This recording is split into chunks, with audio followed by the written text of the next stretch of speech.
their head. All right, so part 3 is all about now moving into selecting your niche or your niche. And this one is really important because a lot of times I see that people will grab a niche that does not make sense. And I think like one of the best examples I had was somebody who was in a niche for college students. And that was like, oh my God, this is the worst niche you can ever pick, or the worst niche you could ever pick. Why? Because college students are broke. They don't have any money. And I was just like, you're wasting your time. This isn't going to go anywhere. So so we reconfigured the offer so that it wasn't appealing or targeting college students who literally have no money. So the question here is, where is the white space in your market? So what I mean by white space is, in a bloody, bloody ocean of competition, you want to find the white space, the unmet needs in a distinct area. Okay, where products or services don't exist is ideal, but the fact of the matter is, there's just finding the white space in a crowded market is why positioning is so important as well, which is why my whole brand around positioning to profit came up to be, because I'm in a mega competitive market. Okay, the online marketing space is super crowded, online marketing and funnels and all this kind of stuff. And I was like, my gosh, I'm never going to be able to stand out unless I really find the space. And it was this whole concept of positioning. So that's what I want, is like, where can you find the white space? Now, the way to do that is to really find where you haven't identified an underserved segment. So when I found that position was, nobody was talking about it enough, I'm like, okay, this is a segment that's underserved. Now, again, you want to go where the money is. In the case of that client that I had, where she was trying to market to college students, that's not going to go anywhere because there's no there's no money there. So you want to go into a market where the money is. And so when you look at a macro level, the different categories where the money is pouring, so to speak. So there's different categories to look for. So the money category is really prominent. Lots of people talking about how to make money online or investing, starting a business, credit repair, etc.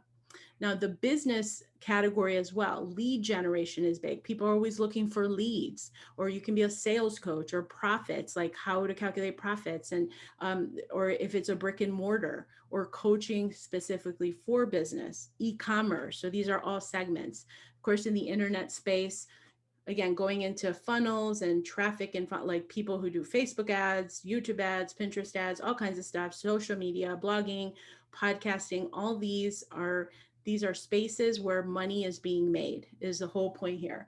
And if you're in the relationship market, same deal, marriage, divorce, online dating, finding a soulmate, parenting, new moms, it's huge, pregnancy, personal, in the personal space, where you talk about manifesting, all these have grown considerably over the last 5 years, right? Manifesting, goal setting, life coaching, energy healing, spirituality. And health, of course, is a mega category, and there's so many different things that you can do in the health space. Beauty, weight loss, anti-aging are the most popular here. Heart, joint, blood sugar, etc. And then in the miscellaneous category, people love their dogs. So they're considerably more than cat lovers. Not that there's anything wrong with cats. So especially if you have seed-year dogs, people invest quite heavily. Gold and silver are huge. Tennis, knitting, survival, the prepper market. These are all categories that are big. So within that category, going macro, you want to pick your niche. Okay, it's okay to narrow down as much as possible. And when you narrow down, you can specialize. And this is going to go into who you serve.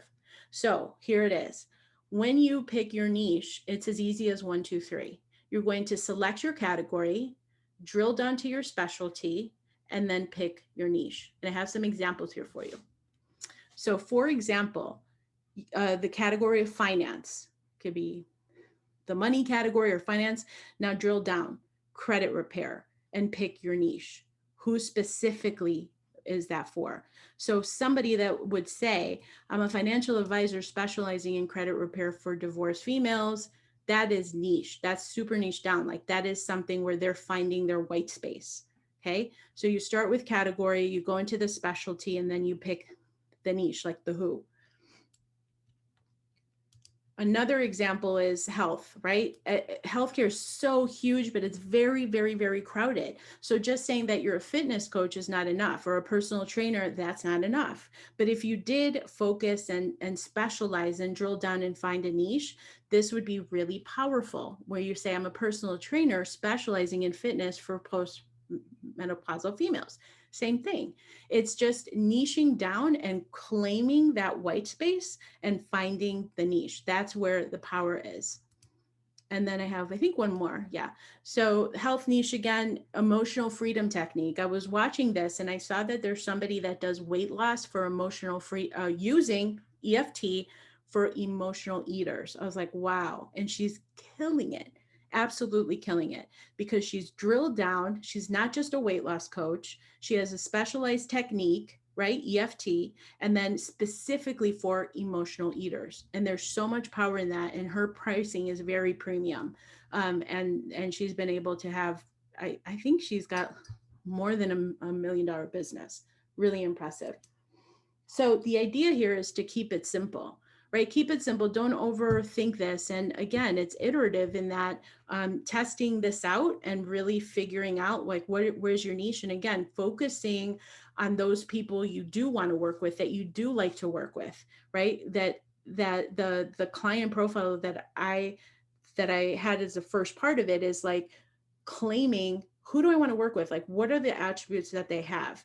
And that's kind of how I came to say, okay, I only want to work with females now. And I don't have anything against men, obviously, but I just like enjoy working more with females. And I was thinking about building a community. So again, I went through that whole process.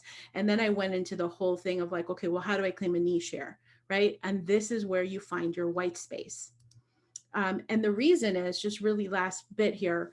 And I think I talked about this on a podcast. It might have been the last one I had, is like the buying brain, is that when you are focusing on your zone of genius, doing what you love and finding that ideal prospect and doing the work, both internally assessing what kind of client you want to work with, as well as assessing what is it that they want. And then there's way more to this around storytelling and connecting and this and that. People buy an emotion and they justify with logic. Okay, this is something that is 100% true. This is a brain-based fact, is that when you're able to put these elements together, it is very meaningful, and it's going to be a game changer for you when you understand how to find your white space and how to niche down.